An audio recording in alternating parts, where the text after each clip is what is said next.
tidak euforia yang berlebihan. Kita semuanya harus percepat proses vaksinasi ini dan tetap taat terhadap protokol kesehatan. Terutama memakai masker.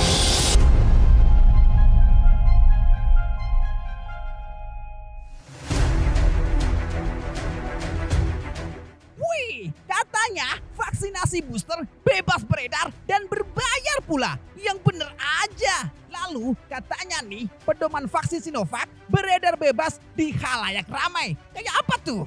Terus ramai jadi perbincangan jika pandemi COVID-19 sudah diramalkan jauh hari oleh Muammar Gaddafi. Semuanya akan dikupas secara tuntas tentang kebenarannya dalam Bener Gak Sih bersama Popon Kero.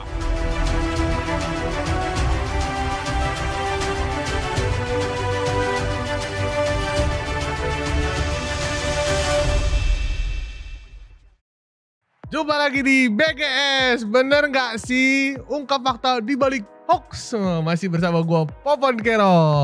Kali ini berita soal hoaxnya tuh yaitu dulu ada berita orang meninggal karena setelah divaksin. Dan ini bikin orang-orang jadi pada takut divaksin. Padahal kan menurut saya bisa aja itu meninggal karena emang udah ajalnya gitu ya.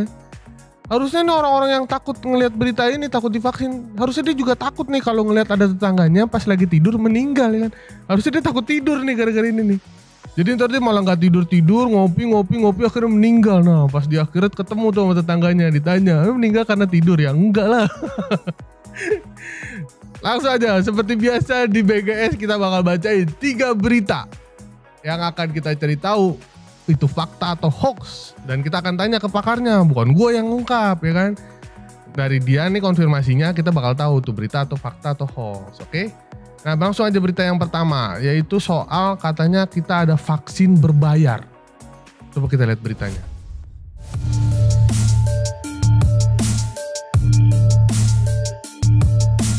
Selain penerapan protokol kesehatan, vaksin menjadi kunci utama mengatasi pandemi COVID-19.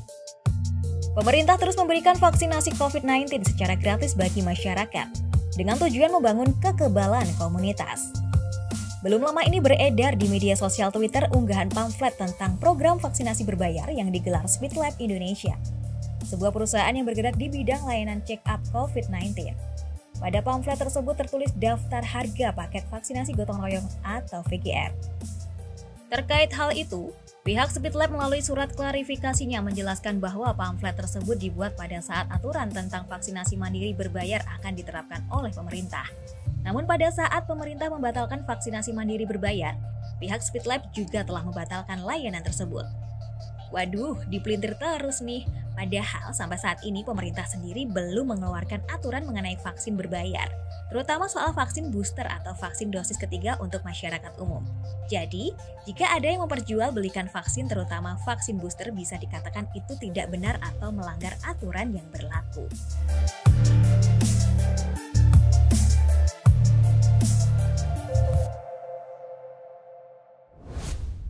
Tuh beritanya.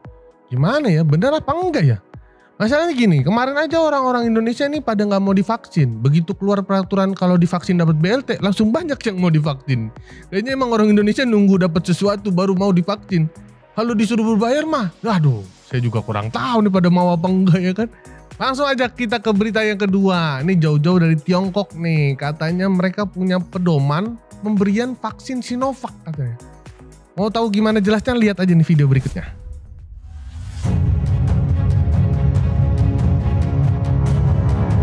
Seluruh dunia saat ini mulai gencar mengejar program vaksinasi di masing-masing negaranya.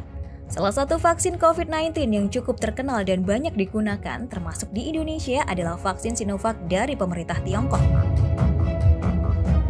Belum lama ini, beredar sebuah informasi yang merupakan daftar pedoman atau prosedur pemberian vaksin Sinovac yang diklaim dirilis oleh Beijing City Vaccine Prevention Center. Dalam daftar tersebut tertulis banyak orang yang tidak dapat divaksinasi menurut pedoman Sinovac. Di antaranya orang dengan sistem kekebalan yang terganggu. Dilansir dari AFP, daftar pedoman tersebut adalah palsu dan tidak dikeluarkan oleh otoritas Cina dan juga tidak mencerminkan pedoman vaksin resmi Tiongkok. Faktanya, Tidak ada badan kesehatan di Tiongkok yang disebut Beijing City Vaccine Prevention Center sebagaimana yang diklaim dalam postingan. Adapun otoritas kesehatan Beijing bernama Beijing Center for Disease Prevention and Control, pada situs resminya juga tidak ditemukan pedoman yang dimaksudkan. Lebih lanjut, WHO telah menyetujui kualitas, keamanan, dan kemanjuran Sinovac pada Juni 2021 dan juga merekomendasikan Sinovac untuk pasien imunokompromis dan orang dengan komorbiditas. Nah, jelas kan? Sehingga informasi tersebut bisa dipastikan masih belum teruji kebenarannya. Jelasnya ntar biar Popon tanya lebih lanjut ke Bang Jack deh. Balik lagi ke Popon, silahkan Popon. Nah, itu dia tadi beritanya. Wah, kalau gitu kita mungkin salah nih selama ini nih pedoman atau pemberian vaksin Sinovacnya, panduan-panduannya ya. Harusnya emang kayaknya di botol vaksinnya tuh ada petunjuk penggunaan tuh, kayak obat-obat batuk kan di dusnya ada tuh. Coba dong inovasi tuh di botol vaksin ada tulisan itu aja biar nggak salah. Tapi kita nggak tahu juga sih beritanya bener apa enggak. Langsung aja kita tanya ke pakarnya. Ada Bung Zek. Halo Bung Zek. Hai Popon. Iya, Bung Zek tadi kita udah bacain 2 berita Bung Zek. Yang pertama ada tentang vaksin berbayar di Indonesia. Yang kedua ada katanya di Tiongkok ada panduan penggunaan vaksin Sinovac. Itu gimana tuh Bung Zek tentang 2 berita itu? Ya, kan memang pemerintah sempat akan membuat peraturan tentang vaksin mandiri berbayar. Sehingga beberapa institusi kesehatan seperti lab itu kemudian mereka membuat pamflet untuk pelaksanaan vaksin berbayar. Tetapi kan peraturan pemerintahnya segera dibatalkan. Nah, jadi konteksnya di sini, flyer tentang Speed Lab Indonesia yang mengeluarkan vaksinasi mandiri berbayar itu dibuat ketika rencana mengikuti peraturan pemerintah yang lama. Begitu dibatalkan, maka sebenarnya mereka membatalkan. Tetapi flyernya kan terlanjur beredar. Mungkin ada yang menyebar lewat media sosial ataupun mungkin aplikasi percakapan. Padahal sebenarnya secara resmi perusahaan itu belum mengedarkan begitu. Jadi itu klarifikasinya ya. Jadi informasinya itu adalah keliru begitu. Oh, berarti semua masih gratis ya Bung Zek ya. Gak ada tuh vaksin berbayar, tenang aja, buruan semua vaksin. Nah kalau berita yang kedua gimana tuh Bung Zek? Tentang prosedur penggunaan vaksin Sinovac. Ya, jadi informasi yang menyebutkan bahwa adanya pedoman atau prosedur pemberian vaksin Sinovac yang diklaim dirilis oleh Beijing City Vaccine Prevention Center. Di situ disebut ada beberapa orang-orang yang tidak boleh divaksinasi dengan pedoman Sinovac, seperti orang-orang yang kekebalannya terganggu. Nah, informasi ini adalah informasi yang salah. Karena apa? Pertama adalah di China itu tidak ada lembaga yang bernama Beijing City Vaccine Prevention Center. Itu nggak ada lembaganya.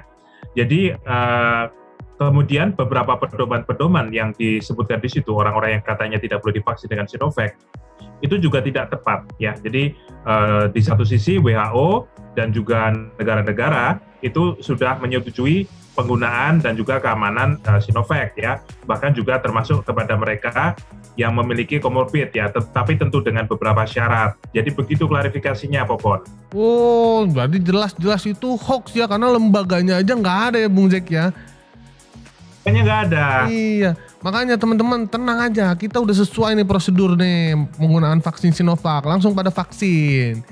Udah clear ya, 2 berita tadi tuh hoax. Nah kita langsung ada yang berita ketiga nih Bung Zek, tentang ada seseorang yang katanya bisa memprediksi adanya COVID-19 ini. Langsung aja lihat beritanya. Kabar mengenai banyak orang yang sudah memprediksi kemunculan pandemi COVID-19 memang selalu ada. Belakangan santer beredar di media sosial Facebook. Sebuah narasi yang menyatakan bahwa mantan Presiden Libya Muammar Gaddafi dikabarkan sudah mengetahui akan kemunculan virus ini. Dalam video itu, dinarasikan Gaddafi sedang berpidato di sidang umum PBB tahun 2009 dan mengabarkan dunia akan kedatangan virus yang bisa membuat pandemi berkepanjangan. Setelah melakukan penelusuran, hal tersebut tidak benar. Kutipan tersebut memanglah diucapkan oleh Muammar Gaddafi dalam pidatonya saat sidang PBB tahun 2009. Namun, isi pidato tersebut tidak membicarakan tentang COVID-19. Pidato tersebut membicarakan tentang flu babi atau H1N1 yang terdeteksi pada tahun tersebut. Ada-ada aja. Tuh dia orangnya. Keren juga ya kalau emang dia bisa prediksi masa depan gitu. Saya jadi penasaran nih, pengen ngelihat masa depan saya nih, pengen nanya nih ke dia, deket depan saya sukses apa enggak nih. Tapi kita tanya ke Bung Zack dulu nih. Bung Zack, ini gimana berita soal orang yang memprediksi virus COVID-19 ini? Baik, jadi Muammar Gaddafi dari Libya itu pada tahun 2009 itu berpidato di sidang umum PBB. Ya, dia menyatakan bilang begini, hari ini kita mengalami flu babi, ya. Jangan-jangan besok akan ada flu ikan, begitu. Kalau kata dia itu adalah bisnis komersial, di mana nanti perusahaan-perusahaan besar katanya mereka akan ya mengkapitalisasi hal-hal itu. Nah, buat mereka itu sangat-sangat memalukan gitu ya. Nah, jadi sebenarnya sama sekali tidak ada kata-kata dari Muammar Gaddafi yang bisa atau yang akan memprediksi datangnya pandemi COVID-19 gitu ya. Jadi kalau tentang masalah pandemi sendiri tentu banyak orang, banyak peneliti, banyak para ahli itu juga memprediksi yang namanya pandemi itu akan selalu ada gitu ya. Dalam sejarah kita itu kita mengalami beberapa kali pandemi tentu saja. Tetapi untuk yang spesifik pandemi COVID-19 itu belum ada yang bisa memprediksi, tidak ada bahkan termasuk juga Muammar Gaddafi ini. Jadi kata-katanya itu dipelintir seolah-olah ia memprediksi pandemi COVID-19, padahal faktanya tidak demikian, begitu Popon. Oh gitu. Oke deh, terima kasih Bung Zack atas konfirmasinya. Kita jadi jelas nih kalau berita-berita tadi tuh ternyata hoax ya. Terima kasih Bung Zack. Sama-sama Popon. Iya. Nah teman-teman udah jelas ya, semua tuh tadi beritanya hoax. Kalau kalian masih suka nemuin hoax, kalian bisa cek tuh kebenarannya di s.id/infovaksin. Sampai jumpa lagi di BGS Next episode bersama gua Popon Pekerok. Dadah.